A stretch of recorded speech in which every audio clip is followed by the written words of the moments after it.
Meet Mike Curb, entrepreneur, public servant, philanthropist.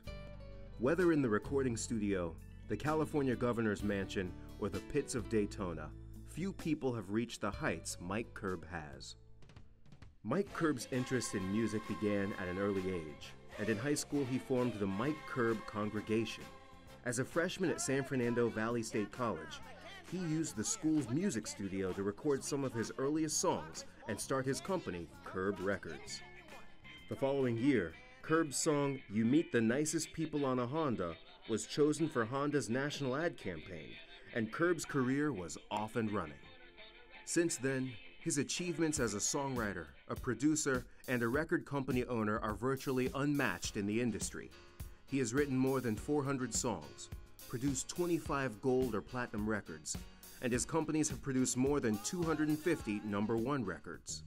He has worked with and written songs for some of the biggest names in the music business.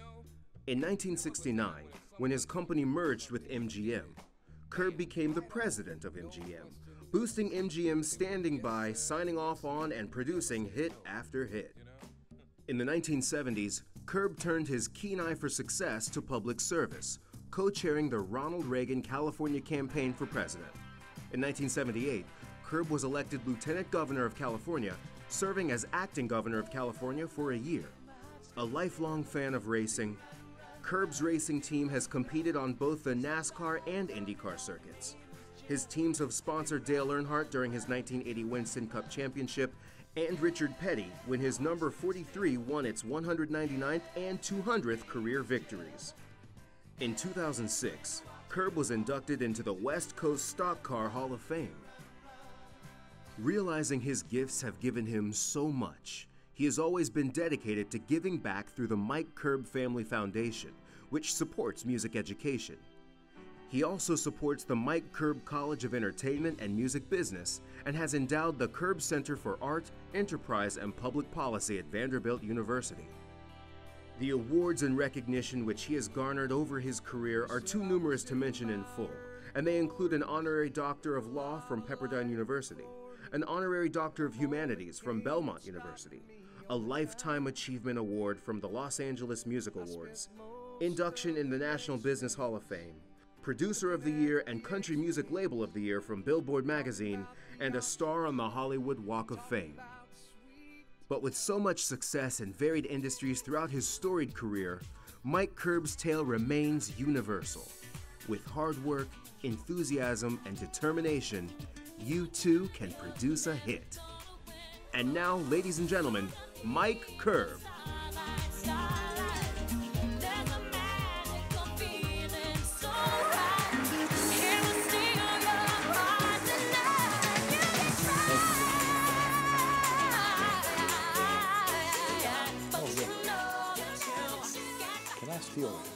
Yes. Would you like some water? Thanks. This is one. Oh, here, there's one down here. Okay, you take thanks. that one. Hello. Thank you. Thank you for having me. Yeah.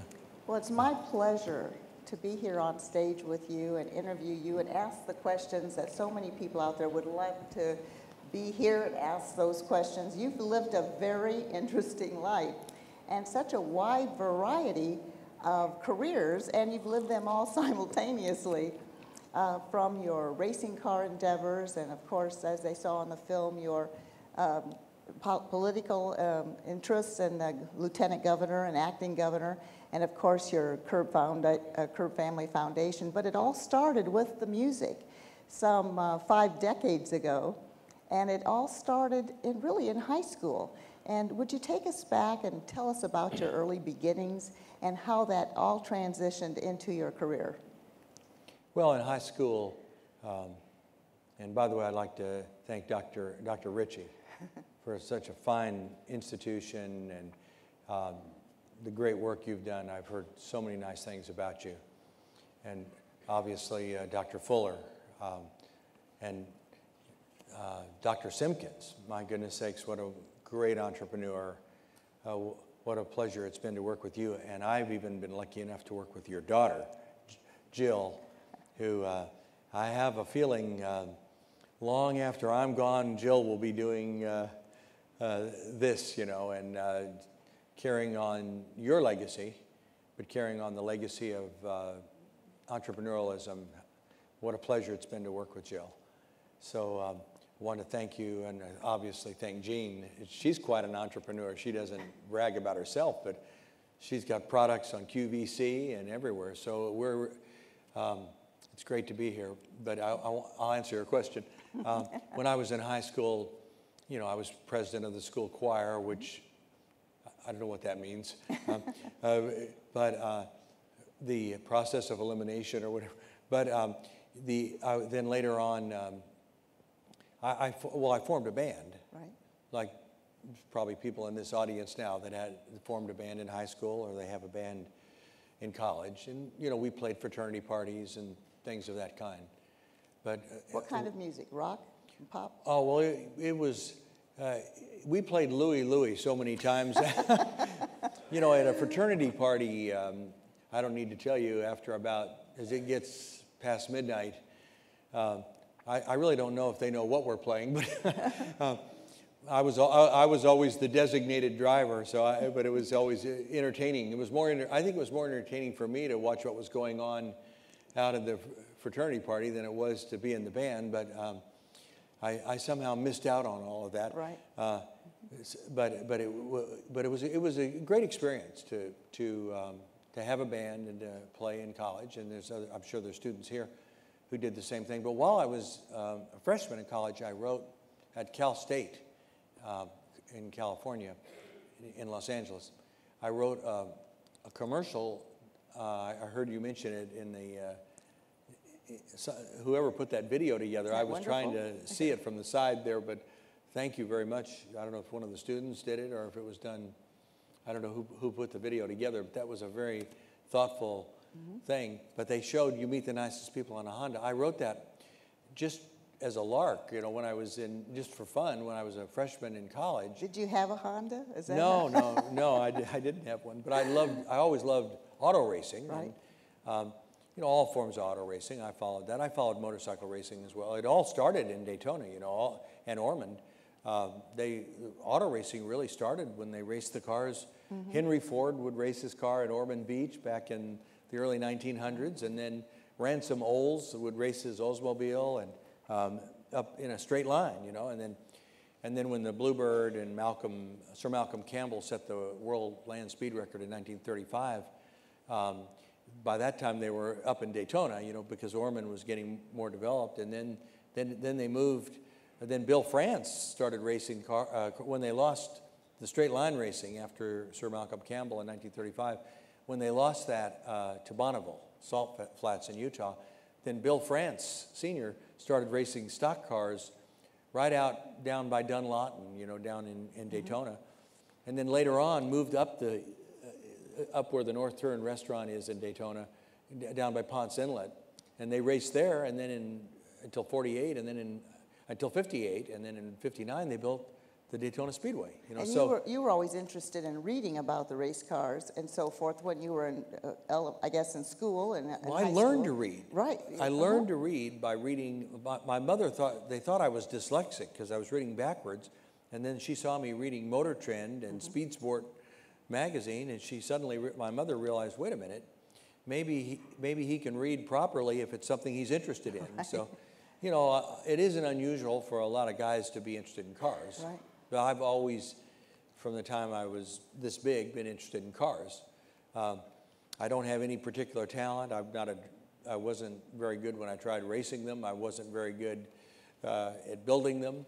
And they say if you can't race them and you can't build them and you can't be the crew chief, then you better own them.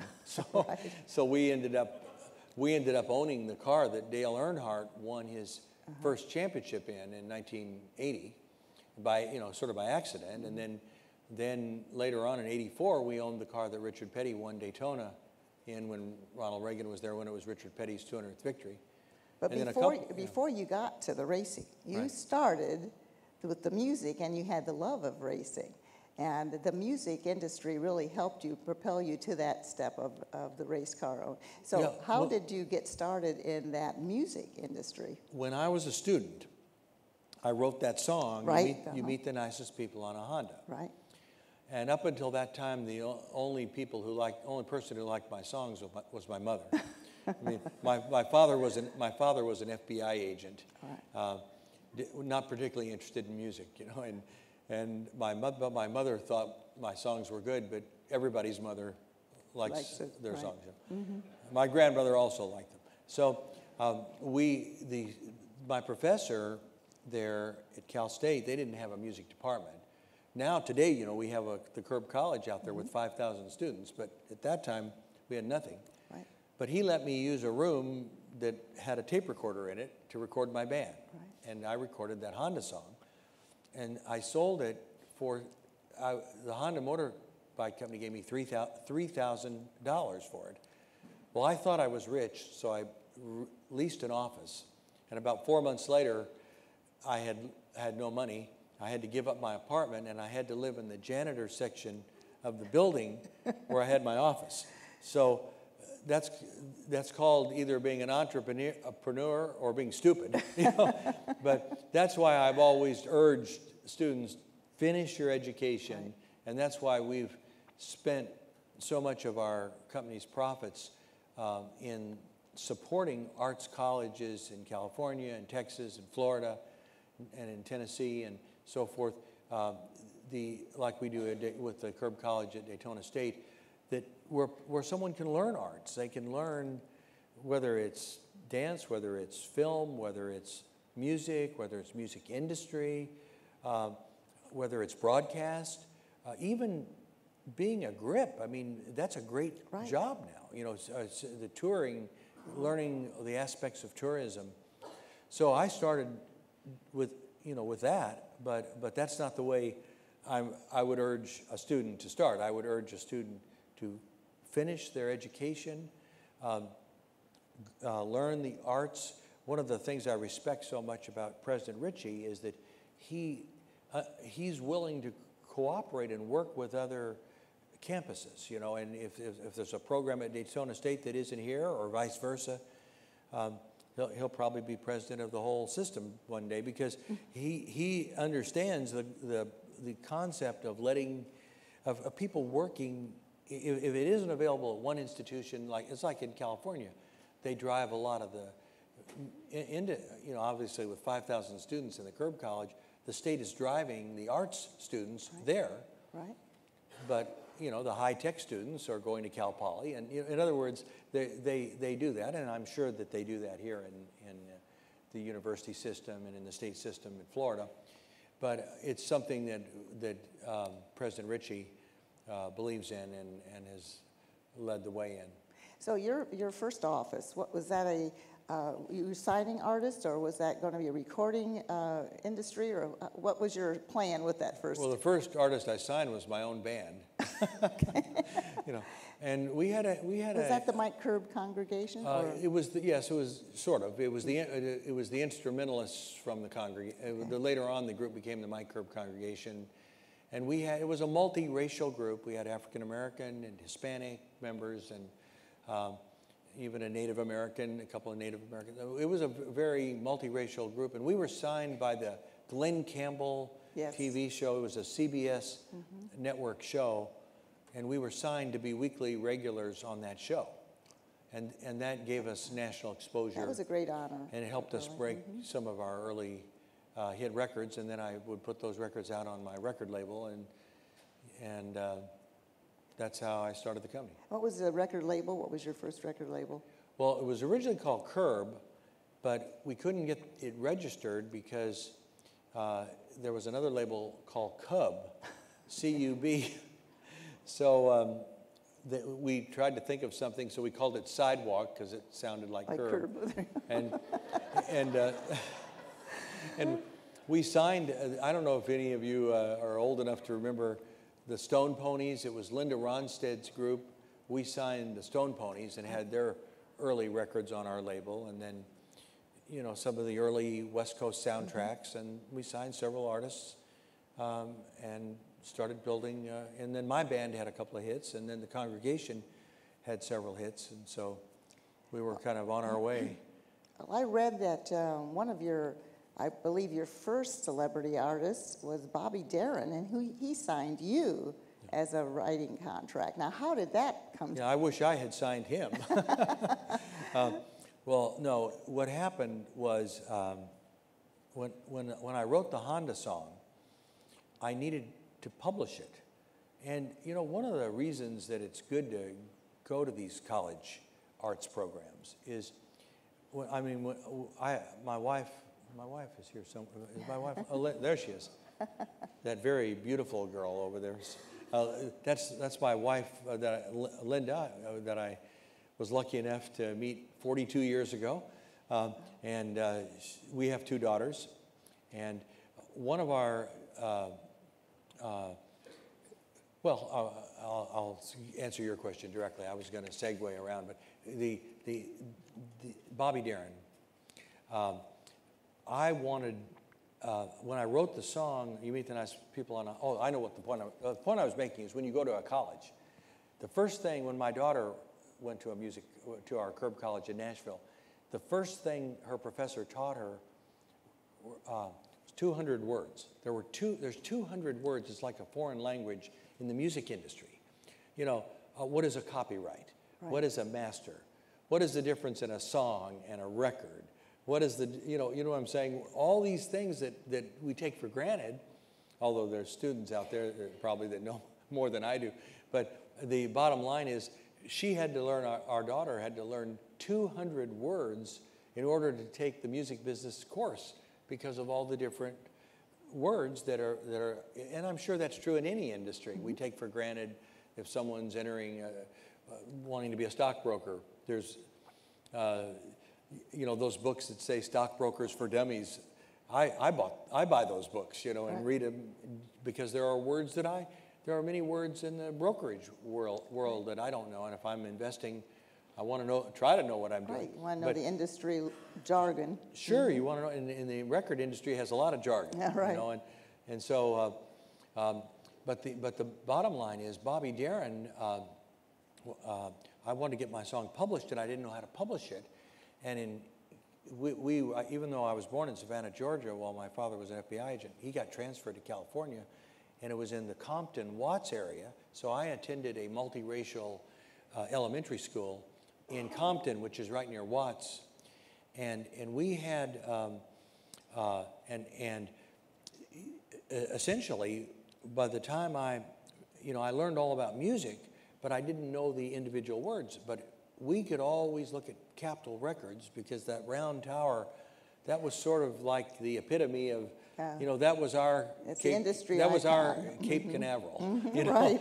If you're when you think of Cape Canaveral, you say, wow. You know, I was even looking over, wishing that we could see a launch today. You know, it's just when you pass Cape Canaveral, you get the goosebumps. Well, when you're an aspiring songwriter or music artist and you see the Capitol Tower, that's sort of that's where you want to be. And one day I tried to get in there and I couldn't get in, and so I saw Bobby Darin walk into the office. So I walked alongside him like I knew him and got in the elevator and a true rode entrepreneurial up spirit with him. And he said, oh, what do you do here? And I said, I'm going to be honest with you. I just wanted to meet you. And I, wondered what he was going to do. And he said, well, come on into my office on the 6th floor. So I walked into his office. And he said, what do you do? I said, I'm a songwriter. I just wrote the Honda commercial. He said, I've heard that. He said, is that You Meet the Nicest People on a Honda? I said, yes. And I said, I was looking for a publisher. And he said, well, I'll publish it. And he said, in fact, you can be a songwriter. And in those days, you didn't say how much. You just said yes. And he paid me $100 a month, I think, to be a songwriter for his publishing company. But, that paid for an apartment. And so it was better than the janitor's section. You got out of the janitor's room. But that was a great experience, right. And he treated me very nicely, and I try to treat people nicely also now. I remember he could have said, well, you're not supposed to be on the elevator, or, Well, that shows a lot of in what you need to do as an entrepreneur. You have to find those opportunities and take advantage of them. You know, you have to be outside of your shell and meet the people, the network. So well, an elevator is a way of going up, right? Yeah, right. That's right. At least, but it could have been a bad experience, but it turned out to be good. You know? Well, you have signed hundreds of artists and been involved in managers and producing albums and so forth. The Grammys were just on. Were any of your artists receiving any awards or their music? Unfortunately, not this year. Okay. I'm sad to say. Okay. They, you know, it's funny. They only gave about 8 awards on the show, so it's becoming quite a. Although they are the Grammy Museum. We've been involved with the Grammys for years in their educational programs, and we just found out that they're naming one of the floors of the Grammy Museum after our company. So we're going out for that in March to get to Los Angeles. So we did not have our company has won, our artists have won 23 Grammys over the years, but Lyle Lovett, Tim McGraw, Leanne Rimes, the Winona Judd and the Judds, Lou Rawls, you know, several of our artists have won Grammy. We've won altogether 23, but not this year, but maybe next year. Well, the music industry has really changed over the decades, and it was really a hands-on industry when you were starting. You could do a lot of things that you can't really do today because it's such a large industry. But I just wanted to know your thoughts on the resurgence of vinyl that's coming back with a lot of the newer artists recording on vinyl.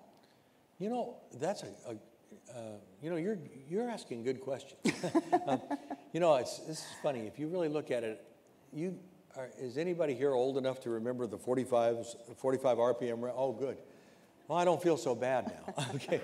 Do you remember those 45 records sold for 99 cents, right? And so when I would run my paper route and get paid, I would go out and buy those 45 RPM records for 99 cents. It was a lot of money. Well, then all of a sudden the album came along, the 33 RPM album, and it was $3.98 and then $4.98, and then the big cassette tapes, and they were $5.98, and then the little cassette tapes were $6.98, and then the CDs came along, and they went all the way from $10.98 all the way up to $18. Remember, you'd have to pay $18 for a CD, and then along came the internet, and then all of a sudden everybody wanted it free, and then iTunes came along with the download, and guess what the price was? 99 cents. So it's like that movie Back to the Future, where this was like, so in a way, it was, you know, this is my 50th year, because I started out when I was a freshman in college, and our company is the oldest company that's still operated by the original owner. But what's really funny is it's kind of like the experience I had when I was buying 45 RPM records. That's now the experience. It's no longer an industry of dollars, it's an industry of pennies. I mean, Spotify gives you a free download, but they pay the artists and the record companies by having you watch a commercial, you know, and then there's all these subscription sites, and there's Amazon, which will, you know, where you can get a full album download. Well, you can get a full album download on iTunes, but about half the industry now is still records that are, you know, people download without payment, and the other half of the industry is iTunes and Amazon and Spotify. And we used to have one distributor. Now we have about 30 or 40 distributors that are digital Rhapsody, you know, and there are students here. I've always said there's probably a student on your campus that's going to figure out the future of this industry before I do. But if they do, let me know, please. But there is going to be, it's important that the recording artists and the songwriters get paid, because otherwise they can't make a living. And obviously the record companies invest in the artists, but it's also important that people can afford them. And I think what iTunes did is they made music affordable, and I think they kind of taught the record companies a lesson. Napster, when it came along in 1999, if the music industry would have embraced Napster they were 10 years ahead of iTunes. But the industry was so used to $18.98 CDs, and I don't think there's very many people who like buying CDs for $18.98 or $16.98. Maybe Walmart would price them lower. But so I think the industry sort of deserved a shake. But wow, was that a shake? You know, I mean, the internet, all of a sudden, people could get their music free. So, but I think it's kind of coming to the point now where there will be an industry, but it's more realistic. You know, it's like everything else. Record companies have to live within their means. I mean, that's sort of what every family does. It's what our government needs to do. It's what everybody has to deal with. It's what every university. I mean, you live within your budget. And a lot of things you'd like to do that you can't do because it's not within your budget. Well, that's every entrepreneur understands that, and not everybody in government understands it, do they? But everybody in who's ever run a business understands that you have to operate within your budget, and that's anyway. That's what we're doing now in this new world of digital music. So the new Resurgence of Vinyl, because that has a different sound, and they're remastering a lot of not only the older songs, but the new albums are coming out on vinyl too. Do you like? I didn't answer you on that. Right. You're right. You like the sound of the vinyl? I do. You know, vinyl is really good for R&B and for rap or hip hop. It's really good because you might recall. In fact, we were lucky enough to have the record that. You remember when it was back in the late 90s when they started the thing where the disc jockey would take two discs and they'd play them side by side and they'd make the record last, you know, if you're at a wedding or if you were listening to a particular radio station, the disc jockeys could twirl the discs around, and but they had to have vinyl to do it. Mm-hmm. So, and one of our records, a rap record we had out, by the KMC Crew, and another record we had out by the Incredible Bongo Band became the first two records that they used. The disc jockey who created that was called DJ Kool Herc, and he was in New Jersey, and he was a hip hop DJ, and he figured out how to take to kind of hip hop is really more of a culture even, and it's great, it's wonderful music, and rap music is. You know, and particularly today, where the rap music is combined with, you know, where it's Jay-Z and Rihanna, so you're hearing music and you're hearing rap. I mean, it's fabulous music, and I've been lucky enough for some of my hit songs to be recorded by rap artists, and hip hop artists. But the vinyl is really good for hip hop and rap, but it's also very good for people who like the sound of vinyl. I mean, there's something. We have some questions. The sound of vinyl was great. I mean, for years we were happy with that on 45. Some of the records that we loved years ago that were on vinyl sounded better on vinyl than when you download them. They sound different. So there is a movement now where there are stores that are selling vinyl, or you can go to Amazon and buy almost any record now on vinyl, and it's particularly effective if it's a dance record, you know, that, or if it's something you want to have fun with, you know, at a wedding, or if you have a DJ at a party or something like that. The vinyl, you can do so many tricks with that you can't do with a digital download. Well, we'd love to go into the racing industry and the political industry, but we are a little pressed for time, and we have some questions from the audience. And by the way, I'm not pressed for time. I know, but I think they have me speaking at another campus. But I'd be glad to stay all day. You know? I know. I would love to interview you all day. You know what's funny is on the news last night they said it's going to be cold tomorrow, and we got up my wife and I got up this morning. And and we have two dogs. Our other daughter is in animal rescue, and so every time we come down here, we always bring dogs back for her, back to Tennessee. And we got out with our two dogs, and we were walking. And I said to Linda, "If this is cold, I mean this, and the rest of the country is freezing, you know. And back in Nashville, it's something like 30 degrees or whatever." But if this is cold, I mean, this is beautiful. This is one of the most beautiful days. You know what I'm saying? So you guys are smart to live here, you know? And so if you want to keep me here, all day, go ahead. You know? But I think you might fall asleep if I stay too long. Oh, this is a great question, and I think this could also be involved with any type of business, but they're focusing on the music industry. How does an unknown songwriter get songs heard by known singers or publishers today? An unknown songwriter needs to do what I did with Bobby Darin. You need to go where they are. You need to get in the right elevator at the right time, or you need to meet someone who can publish your song, but not someone who will steal your song. Right. I mean, if I were a young writer today, first thing I would do, I wouldn't submit the song to anybody until you copyright it, and you can go online and get the copyright forms. And there's also a notice of use form. I wouldn't give that song to anybody, even if you know the person, unless you first copyright it and file your notice of use form so you protect that song in your name. Then you can submit it to a publisher.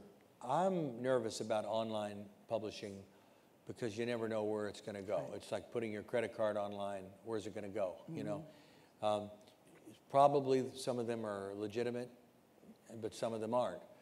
So I would then go somewhere like Nashville, where there's publishers. Now, Florida, there is a vibrant music community in Miami. It's very Latino, but it's great. Latino music, the Latino rhythms and the African American rhythms are what makes music. That's what's changed over the years, is rhythm.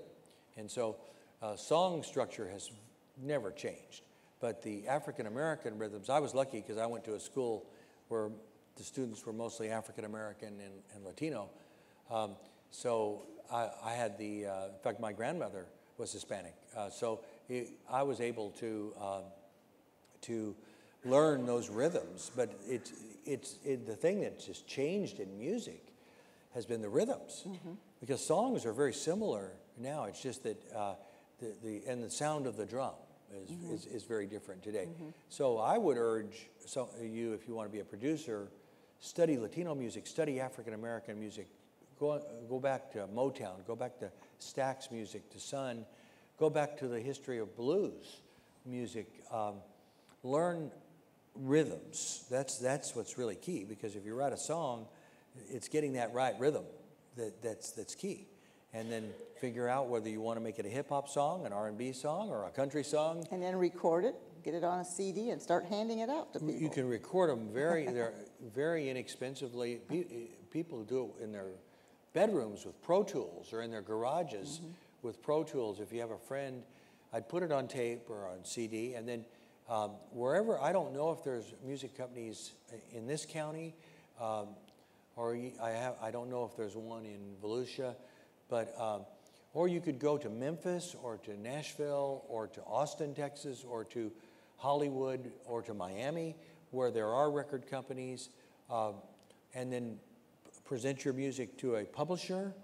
And you can certainly use the internet to find publishers online, and find publishers in your region, and then look at the other people they published to make sure they're legitimate. You know, if you recognize an artist, for example, that you like who has used that publisher, that might be a sign that they're legitimate. Now, does your business legitimate? Yes. Yeah, your legitimate business. Does your business accept unknown solicitation of CDs? Well, we're not supposed to, but we do. You know, we do. If somebody hands me a record, I'm not going to say no. You know, what are we? Why are we on Earth? You know, we're not here to be mean. You may be getting several hundred in the mail. Well, no. If somebody, last night I couldn't carry the records that they handed me at Daytona. Really? You know, I was glad my wife was there. And so if anybody has a record they want to give me today, what I'm going to do is give it to my wife, because I forgot. I'm going to tell her it's her Valentine's gift, and because I've been on this tour, I haven't been able to buy her a Valentine's present. So if anybody has a CD or a record they want to give me to listen to, I'm going to take it and then I'm going to give it to my wife, and we'll play it tonight, and I'll tell her it's her Valentine's gift. Will that work? That'll work, right? She's been listening to music every night with me for 42 years, so I know she'll listen to it. But no, we don't worry about that.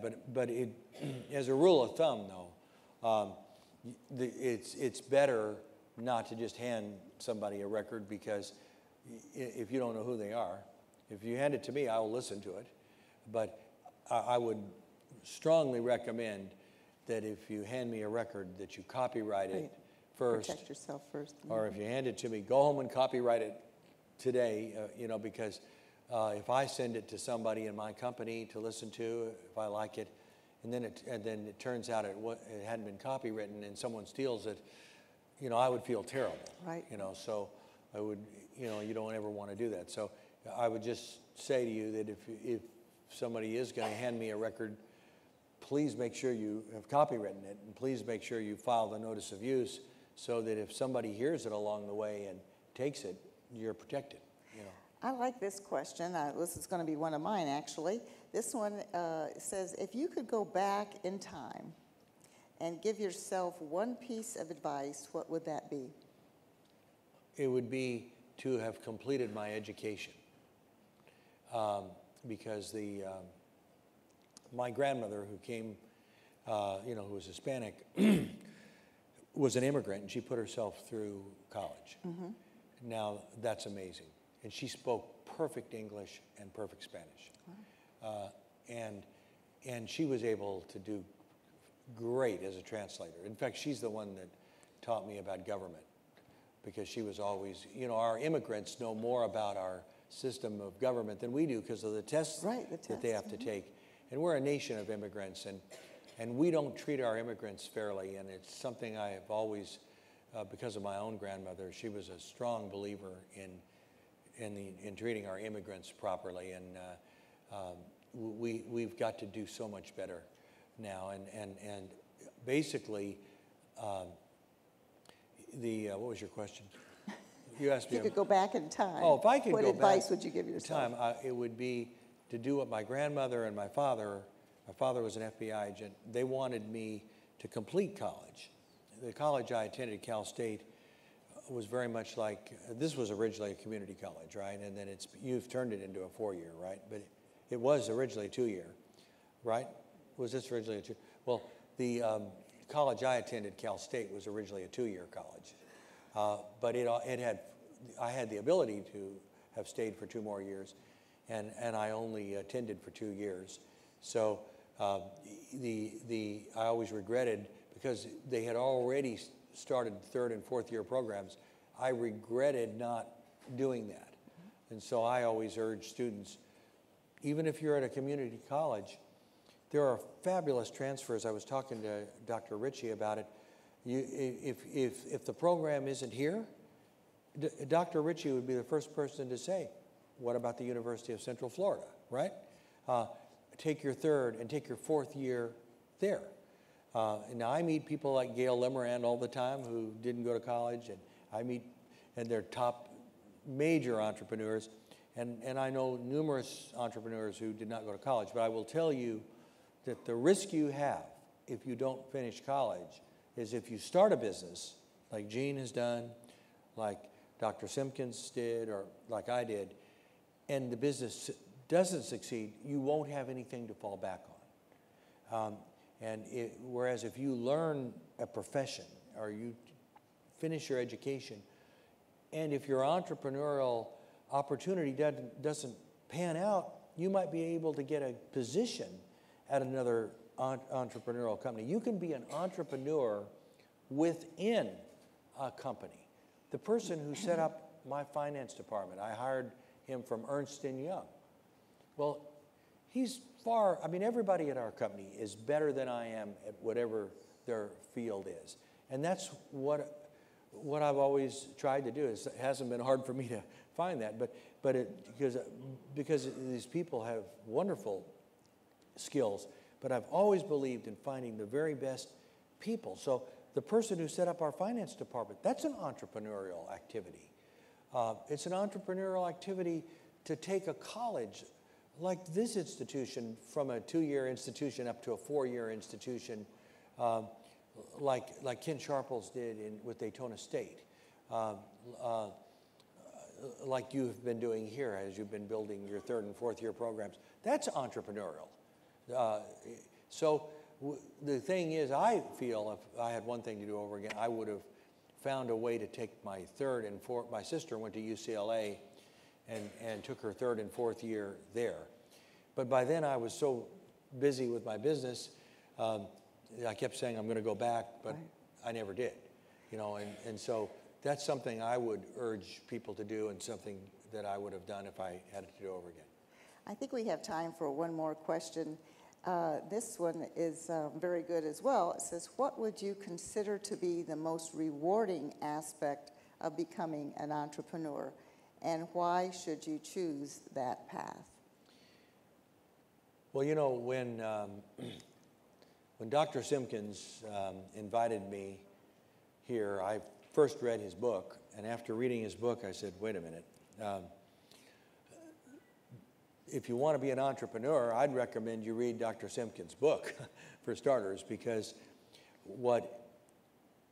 the definition of an entrepreneur is someone who takes the risks but accepts the rewards of an enterprise, of starting an enterprise. So because of your integrity in writing the book, you even talk about things that didn't work, which I think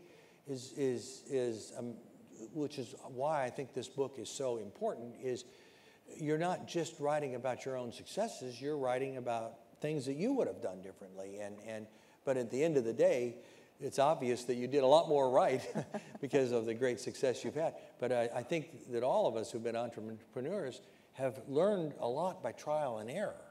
And so I would recommend that in addition to finishing your education, you read books of other entrepreneurs like Dr.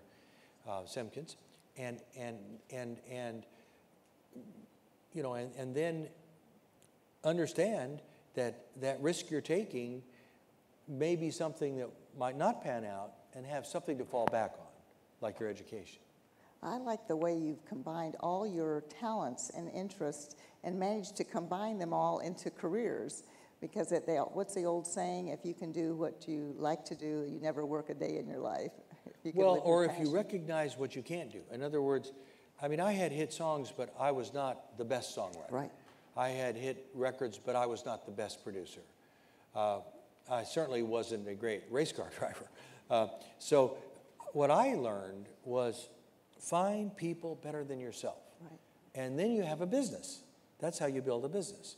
And if you think that you can do everything by yourself, then you won't have a business.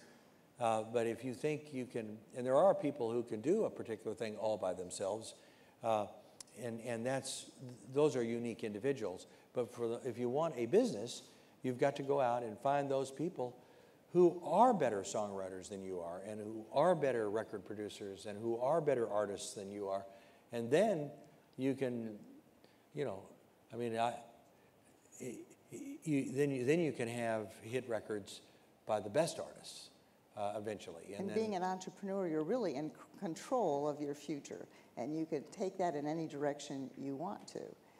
You're in control. You're not in control of events like all of a sudden it's the vinyl, or then it's a cassette, or then it's the internet. Mm-hmm. You're not. There's going to be events that are going to jolt you. You're not in control of what happened in 2008 to the economy. I don't need to tell people in Florida what happened to property values, and what happened to businesses, and what happened to endowment funds, and all that. We aren't in control of those kind of events, but we can insulate ourselves, for example, by the amount of debt our debt ratio. Right. If you keep your debt ratio low, then if the economy crashes, you're still in business. And the people who are still in business today in the record industry are the people who were able to survive the economic crash, the people who were able to survive the internet and the free downloading that was taking place, and still is. Those are the people who still are in business. So it's keeping your debt low and making sure that you're, as you say, doing something you like, and if you have a board or you have partners, that you're on the same page with them. Some partners just want a quick turnover. You're making sure you have partners that are with you for the long term. Right. And find those mentors that you can bring into your business as well, and learn from their achievements and their failures as well. You learn in college, but you also learn it in real life, but it costs you a lot more. Well, yes, find a mentor. That's right. a wonderful thing. If there's somebody you really respect who is willing to mentor you, that's a wonderful thing. But right. your college professors are mentoring you. Right. I mean, that's why higher education is so important. Everyone in this room can think of a particular professor who made a difference in their life, or a parent who made a difference. Look at Jill. I can see why she's so sharp, after meeting her father, and I haven't met your mother. Is that your mother? Oh, wow. What is your name? Oh, I wondered if they were going to let me meet you. Well, you must be very proud, not only of your husband, but you must be very proud of your daughter, and you probably played a big role in both of their successes, didn't you? That's right. You heard him say that. The reason he's a success is he found the right woman and he stayed with her. And I'll say the same thing. I met the right lady right there 42 years ago. And we've been together 42 years. And there hasn't been a night, even when we were in government, that we haven't listened to music and listened. So get the right life partner. That is, and I consider, you and I got lucky, didn't we? But that really is a wonderful plus. And that's a nice thing for you to allow me to say on Valentine's Day. I might get away without getting a big gift after that. You might be able to take this balloon. Oh, wait a minute, Linda, did you see what I brought? I brought, you can imagine, and with the two dogs in the car, I can't tell you what happened. But the bottom line is, no, I won't say that. I won't take credit for this, but I might try to buy these from you or something. Well, thank you, Whose are these? Who are these? Are these? That's props, I guess. I'm sure you didn't buy them for me. Okay. Thank you so much for joining us today.